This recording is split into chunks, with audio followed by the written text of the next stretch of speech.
Bonjour chers internautes. Vous n'allez pas croire l'information d'aujourd'hui. Regardez ce Français.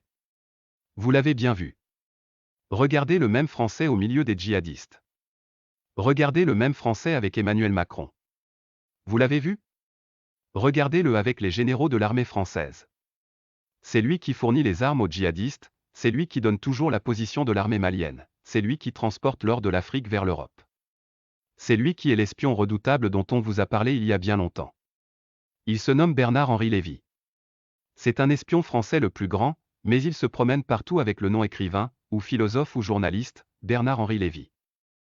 On le surnomme même BHL, né le 5 novembre 1948. On vous dira même souvent qu'il est un acteur. Son nom au Mali est Pierre-Marie.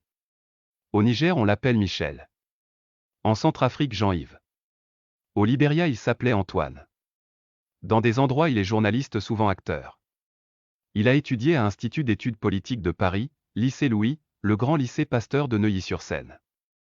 Il est l'auteur des actions sur la judaïté, l'identité, le sionisme, les intégrismes religieux, l'antisémitisme, l'esprit baudelairien, dont il se réclame, les États-Unis et la guerre en Libye. Son père s'appelait André Lévy. Il était au 2e bataillon de marche. Sa mère s'appelait Dina. Son frère s'appelle Philippe. Et sa sœur s'appelle Véronique. Sa fille s'appelle Justine Lévy. Sa première femme était Isabelle d'Outreligne. Il divorce sa première femme en 1974. Parce qu'elle avait son mari Bernard Lévy. L'espion français a démasqué des dealers de drogue. Quand elle a su que son mari l'avait exploité, elle a divorcé. Le 9 mai 1980, il marie Sylvie Bouscasse. Elle était membre d'un réseau de trafic d'armes, et François Mitterrand lui avait demandé d'espionner la bonne dame. Il l'a mariée et le président Mitterrand était le témoin du mariage. Ils ont eu un fils nommé Antonin Balthazar Solal. En 1984, après avoir reçu sa mission, il l'a divorcée. En 19 juin 1993, il se marie avec une actrice nommée Ariel Dombal. Sa mission était de rentrer dans un réseau de blanchissement d'argent. Il réussit la mission. Sous Nicolas Sarkozy, il réussit la mission de la Libye et de la Côte d'Ivoire.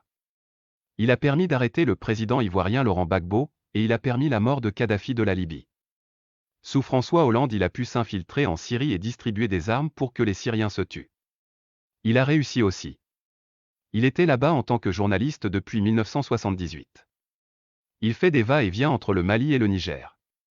Il transporte des ressources minières par hélicoptère sous l'ordre des présidents français de chaque génération.